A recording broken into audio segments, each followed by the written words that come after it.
Hello नमस्कार, मैं समाचार में आपका स्वागत। हम आपको बहुत ही महत्वपूर्ण जानकारी देने वाले हैं। अतिथि शिक्षक आउटसोर्स अंशकालीन दैनिक वेतनभोगी सभी ने मोर्चा खोल दिया है, सभी ने आंदोलन किया है। इनका कहना है कि कम से कम मिनिमम 26,000 मानदेय दिया जाए और इनका भविष्य सुरक्षित किया जाए। इनका ट्रांसफ़र, प्रमोशन या किसी कारणवश से कोई भी आता है इनके स्थान पर तो इनको बाहर न निकाला जाए, इनका स्थायीकरण किया जाए, क्योंकि कम मानदेय पर वर्षों से सेवा दे रहे फिर भी अभी तक इनका भविष्य सुरक्षित नहीं किया गया है। किसी को 15, किसी को 20, किसी को 25 साल हो गए और मिनिमम 6,000, 7,000, 8,000, 10,000 के मानदेय पर वर्षों से कार्य कर रहे, इसलिए इनका मानदेय वृद्धि किया जाए और इनका भविष्य सुरक्षित किया जाए। जो भी आउटसोर्स कर्मचारी, अंशकालीन दैनिक वेतनभोगी, ऊषा, आशा और पंचायत कर्मी, आंगनबाड़ी कार्यकर्ता, सभी का कहना है कि इनका भविष्य सुरक्षित किया जाए। इसको लेकर मैं पूरी विस्तार से जानकारी देने वाला हूँ, लाइव वार्ता भी सुनाने वाला हूँ कि मांगों को लेकर कब तक पूरी होंगी। आप वीडियो में बने रहे, वीडियो पूरा देखें। वीडियो अच्छा लगे तो लाइक और चैनल को सब्सक्राइब बिल्कुल ना, इसमें अपडेट पाने के लिए। नमस्कार, बहुत स्वागत है आप सभी का। आप देख रहे हैं आपकी बात मध्य प्रदेश और मैं हूं अभिलाष मिश्रा। आज हम बात करेंगे मध्य प्रदेश के आउटसोर्स कर्मचारियों की, जिन्होंने अब आर पार की लड़ाई का अल्टीमेटम सरकार को दे दिया है। काली पट्टी बांधकर आज से विरोध प्रदर्शन शुरू हो गया है। 2-3 दिन ये लोग काली पट्टी बांधकर विरोध करेंगे, सरकार से अपनी मांगों के समर्थन में फैसले की मांग करेंगे और वो नहीं होता है तो ये आंदोलन करेंगे। और आंदोलन के बाद इनका फाइनल जो स्टेप होगा वो होगा भोपाल में जाकर के बड़ा मेगा प्रदर्शन करना। आपको बता दें कि थोड़े बहुत नहीं, लाखों की संख्या में आउटसोर्स कर्मचारी हैं और आउटसोर्स कर्मचारियों को लेकर कभी खुशी कभी गम जैसी स्थिति पिछले 2-3 महीनों से बन रही है। मध्य प्रदेश सरकार ने जो कैडर खत्म किए उसमें आउटसोर्स कर्मचारियों का कैडर रहने दिया तो लोगों को लगा कि कम से कम इन लोगों की नौकरी सेफ है। लेकिन उसके बाद एक ऐसा नियम या एक ऐसा आदेश निकलकर सामने आता है जिसमें कहा जाता है कि आउटसोर्स पर किसी को रखने से पहले हमसे पूछिएगा, हमारी बिना इजाजत के आपको एक भी आउटसोर्स कर्मी भर्ती नहीं करना है। और दूसरी चीज कथित तौर पर उसमें कही जाती है कि मार्च 2027 तक तमाम जो आउटसोर्स कर्मचारी हैं उन्हें सेवा से पृथक कर दिया जाए। इस तरह की बातें कथित तौर पर मीडिया में सामने आई, जिसके बाद से आउटसोर्स कर्मचारी अपने भविष्य को लेकर डरे हुए हैं। सरकार को अल्टीमेटम दे चुके हैं, पूरी की पूरी रणनीति बन चुकी है। उनकी मांगे क्या हैं, सरकार का पक्ष क्या है, क्यों बार बार उन्हें वादे किए जो गए वो अभी तक नहीं निभाए गए, इन्हीं मुद्दों के साथ शुरू करते हैं आपकी बात।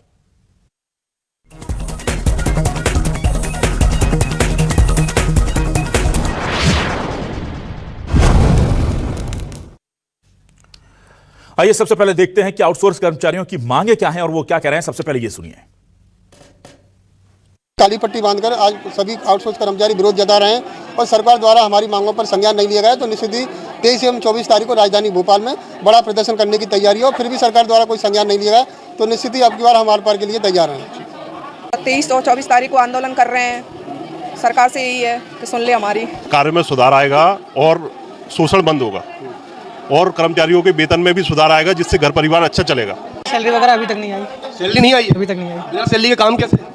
जैसे चल रहा है घंटों को छुट्टी मिलती है, वैसा लाभ हमको मिलना चाहिए। पूरा काम कर रहे हैं, पूरी मेहनत कर रहे हैं, पूरा समय दे रहे हैं, फिर भी हमको ना तो सामान कार्य है ना सामान वेतन, कुछ मतलब कुछ सुविधा ही नहीं है। हम लोगों को आज 12 साल हो चुके, मुझे भी यहाँ पे आरकेएस में लाइट समिति के इलेक्ट्रीशियन और जिला अस्पताल का अकेला मैं ही देख रहा हूँ यहाँ पे, है ना। मुझे 24 घंटे चाहे बुलाया जाता है यहाँ पे लाइट के जाने के बाद कि अगर इतनी कम सैलरी है तो इसमें हम कैसे करेंगे। अगर हमारे घर में हमारे परिवार में कोई बीमार पड़ जाता है तो 10,000 की सैलरी में कैसे हम घर चलाएंगे।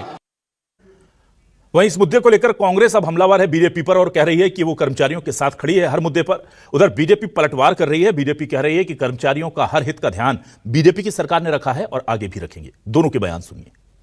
मध्य प्रदेश सरकार में हजारों पद रिक्त पड़े हुए हैं, उन्हें तो सरकार भर नहीं रही है, आउटसोर्स पर लोगों को काम करा रही है। आउटसोर्स कर्मचारियों की संख्या की बात करें तो ये लाखों में है और आउटसोर्स वाले भी संतुष्ट नहीं है, उनकी समस्याओं को सरकार सुन नहीं रही है, वो उनसे नाराज है। और आज आंदोलन हुआ, कल भोपाल में होगा। मैं समझता हूं पूरे प्रदेश में आंदोलन करने की उन्होंने चेतावनी दी है। सरकार समझ नहीं रही, उनकी परेशानियों को समझना नहीं चाहती, लेकिन कांग्रेस मांग करती है कि आउटसोर्स कर्मचारियों की समस्याओं को सुना जाए, सुनने के बाद उनकी जायज मांगों को माना भी जाए। अगर नहीं मानते हैं तो कांग्रेस आउटसोर्स कर्मचारियों की मांगों का समर्थन करती है।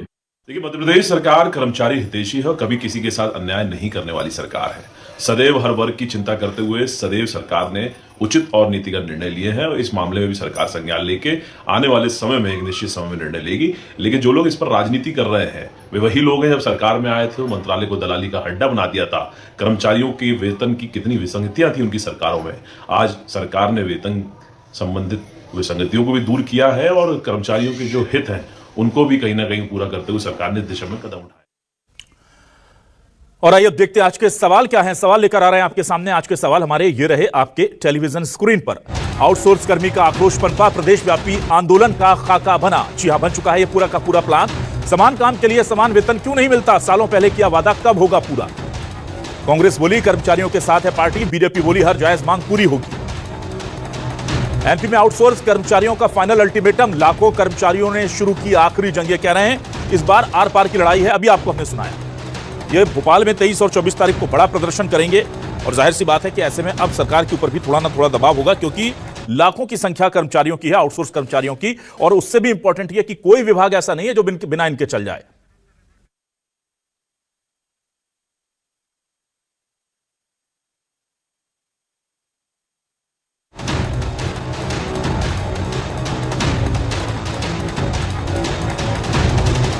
तो आइए सीधे रुक करूंगा अपने खास मेहमानों का। मेरे साथ कुछ खास मेहमान जुड़ रहे हैं। मेरे साथ बीजेपी से वरिष्ठ नेता प्रवक्ता अजय धवले जी जुड़ रहे हैं, उनका बहुत स्वागत करता हूं। हमारे साथ कांग्रेस से वरिष्ठ नेता प्रवक्ता जितेंद्र मिश्रा जी जुड़ रहे हैं, उनका भी स्वागत करता हूं। हमारे साथ आज कोमल सिंह जुड़े हैं, प्रदेश अध्यक्ष मध्य प्रदेश संविदा आउटसोर्स स्वास्थ्य कर्मचारी संघ के, उनका भी स्वागत करता हूं। मेरे साथ सरमन अगेले जी वरिष्ठ पत्रकार जुड़ गए हैं, उनका भी स्वागत करता हूं। सबसे पहले मैं कोमल सिंह जी, आप मुझे सुन पा रहे हैं क्या? कोमल सिंह जी तक मेरी आवाज पहुंच रही है क्या? जी कोमल सिंह जी, सबसे पहले मैं ये जानना चाहता हूं क्या क्या दिक्कतें हैं आपकी? और लगातार वादे हुए हैं, शिवराज जी ने भी आपसे वादे किए थे, मोहन सरकार में भी कई लोगों ने वादे किए थे, कोई भी पूरा नहीं हुआ या धीरे धीरे सरकार आगे बढ़ रही है उस तरफ? मध्य प्रदेश में आउटसोर्स कर्मचारी एक वेंटिलेटर जैसी स्थिति में है, क्योंकि हमारे आउटसोर्स कर्मचारी ऐसे हैं कई जिलों में जिन्हें 8-8 महीने से वेतन नहीं मिल रहा, जिससे उन सभी आउटसोर्स कर्मचारियों के परिवार रोजी रोटी के लिए मोहताज हो रहे हैं।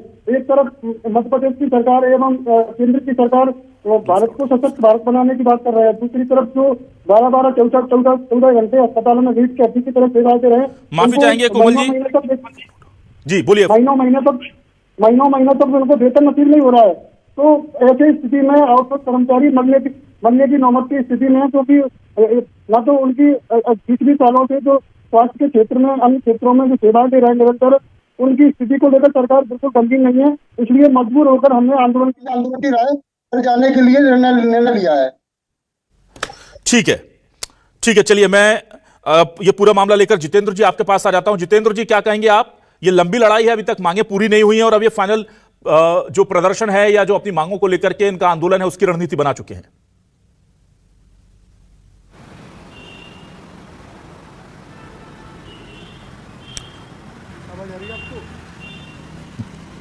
जी बोलिए, मैं नहीं सुन पा रहा हूं आपको, लेकिन स्टूडियो तक आवाज पहुंच रही, प्लीज मुझे भी आवाज दीजिए भाई जरा। जितेंद्र जी की, जी बोलिए जितेंद्र जी।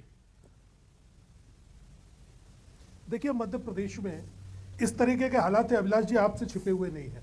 मध्य प्रदेश में मंत्रालय जैसी जगह 50 से 60% खाली हो चुकी है, कर्मचारियों का अभाव, और मध्य प्रदेश सरकार भर्ती उस बेवकूफ को बोलो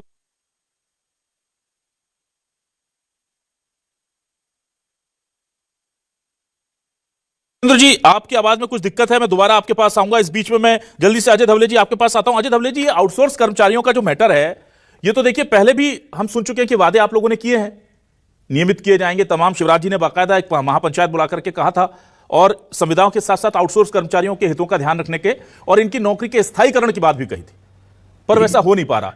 अब आप कैडर खत्म करते हैं तो उसमें इस कैडर को छोड़ देते हैं, लगता है चलिए इन्हें बख्श दिया, सबसे सस्ते मजदूर मिल गए हैं, सबसे सस्ते कर्मचारी मिल रहे हैं, इसलिए शायद आपने इनको बख्श दिया। पर एक बात की खुशी थी कि इनकी नौकरी बच जाएगी।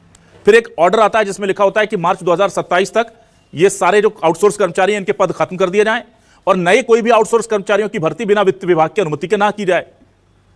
ये सब बता रहा है कि आपने कहा कुछ और था, हो कुछ और रहा है, और यही डर है कि अब आंदोलन की तैयारी है। क्या करेंगे आप? जी देखिए अभिलाष जी, पहली बात तो ये जिस प्रकार का एक भ्रम बनाने का प्रयास किया जा रहा है, निश्चित तौर पे इसको दूर करने की आवश्यकता है। मध्य प्रदेश में चाहे हमारे पूर्ववर्ती मुख्यमंत्री शिवराज सिंह चौहान जी की सरकार हो या आदरणीय मुख्यमंत्री डॉक्टर मोहन यादव जी की सरकार, आपने देखा है कि समय समय पर कर्मचारियों के हितोषी ऐसे अनेक निर्णय लिए गए जिससे कहीं ना कहीं ये वर्षों से जो प्रलंबित इनकी चाहे मांगों का विषय रहे, उनकी जो वेतन विसंगतियों का विषय रहे, रैशनलाइजेशन का विषय रहे, ये सब हमारी सरकार ने जिम्मेदारी के साथ में और प्रतिबद्धता के साथ में किया है। मध्य प्रदेश में कॉन्ट्रेक्चुअल पॉलिसी रिफॉर्म की बात कर लीजिए, सरकार ने किस प्रकार से संविदा कर्मचारियों के लिए भविष्य सुनिश्चित करने की दिशा में क्रांतिकारी बदलाव किए थे, उनका लाभ परोक्ष रूप से आउटसोर्स के कर्मचारियों को भी मिल रहा है, उनके कैडर को व्यवस्थित करने का लिए, चाहे संविदा के कर्मचारियों को उनके समकक्ष नियमित पदों के वेतनमान का 100% वेतन देने का भी निर्णय हमारी सरकार ने किया था। प्रतिवर्ष जो अनुबंध का एक विषय था उसको रिन्यूअल न करते हुए कहीं ना कहीं उसको समाप्त करते हुए कि प्रत्येक वर्ष उसको रिन्यूअल न करते हुए एक निश्चितता देने का काम भी हमारी सरकार ने किया है। चाहे नेशनल पेंशन स्कीम्स के साथ में ग्रेच्युटी और स्वास्थ्य बीमा के साथ में लिंकेजेस करने का काम हमारी सरकार ने किया है। प्रत्येक माह के डेफिनेट तारीख को तनख्वाह मिलने का और श्रम कानून के दायरे में एक मिनट अजय जी, ये किसकी बात कर रहे हैं आप, आउटसोर्स कर्मचारियों की या संविदा कर्मियों? नहीं, आउटसोर्स के लिए भी बहुत सारी इसमें की जो मैं आपके समक्ष विषय रख रहा हूं कि कर्मचारी दोषी ये सरकार ने निर्णय लिए, इसमें के कई ऐसे विषय हैं जो आउटसोर्स कर्मचारियों के लिए भी लागू होते हैं, चाहे नियमित तारीख को वेतन मिलने का विषय है। मध्य प्रदेश की सरकार ने सारे अजय दवले जी शायद आप मेरे साथ जुड़े नहीं थे, अभी हमने ग्वालियर से जो कर्मचारी आज विरोध कर रहे हैं उनके बयान चलाए आपसे 1 मिनट 2 मिनट पहले।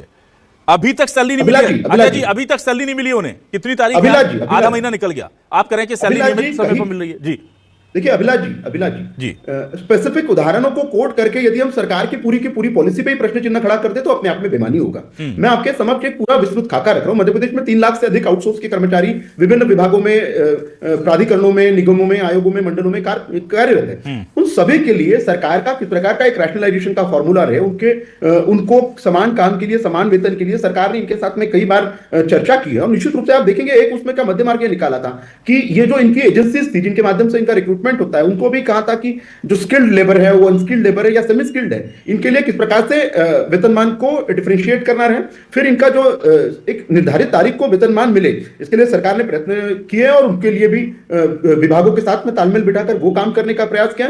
दूसरा जो महत्वपूर्ण एक विषय जो आता है कि किस प्रकार से इनको श्रम कानूनों के दायरे में लाके इनके जो महत्वपूर्ण मांगे हैं कि श्रम कानूनों के दायरे में आने के बाद में चाहे एनपीएस का विषय रहे, ग्रेच्युटी का विषय रहे या मैटरनिटी लीव का जो महिला कर्मचारी उनके लिए, इन सारों सबके लिए सरकार ने प्रबंधता के साथ में काम किया। दूसरा जो महत्वपूर्ण विषय है कि चाहे हम जब भी बात करें तो रैशनलाइजेशन का एक विषय आता है कि जब नियमित भर्तियां निकले इन लोगों को किस प्रकार से उसमें वरीयता दी जाए, जो रेगुलर के कर्मचारी इनके साथ में इसको किस प्रकार से कंपीट करने के लिए एक व्यवस्थित वातावरण उपलब्ध कराया जाए, उसके लिए सरकार और आउटसोर्स कर्मचारियों के संघ की बातचीत हो रही है। निश्चित रूप से उसमें से सकारात्मक समाधान निकालना, मध्य प्रदेश की सरकार कर्मचारी हितैषी है और लेटर इन स्पिरिट में इनके लिए काम करने वाली सरकार है। अच्छा ठीक है, सरवन नगेली जी देखिए इतने सारे काम कर रहे हैं ये लोग, कह रहे हैं उधर संविदा कर्मचारी आंदोलन कर रहे हैं, तृतीय वर्ग कर्मचारी आंदोलन कर रहा है, चतुर्थ वर्ग कर्मचारी आंदोलन कर रहा है, और संविदा कर्मचारी तो बेचारे उसके बाद अब आउटसोर्स कर्मचारी भी आंदोलन कर रहे हैं। और ये आज से नहीं कर रहे हैं, ये वो मांगे पूरी करने की बात कर रहे हैं जो शिवराज जी ने इनसे वादे किए थे। ऐसा नहीं है कि इन्होंने आज कोई नई मांग कर दी। अब बताइए कि हम संविदा कर्मचारी या आउटसोर्स कर्मचारी, आज का पॉइंट हमारा आउटसोर्स कर्मचारियों का है, ये परेशान है, ये काली पट्टी बांधकर प्रदर्शन कर रहे हैं। इससे पहले भोपाल में 2 बड़े आंदोलन अभी पिछले महीने किए हैं और अब फिर एक बड़ा आंदोलन करने जा रहे हैं सब मिलकर के। उनकी बातों का यकीन करें या अजय दवले जी जो कह रहे हैं कि सरकार बहुत संवेदनशीलता से इनके लिए काम कर रही है, सच्चाई क्या है सर?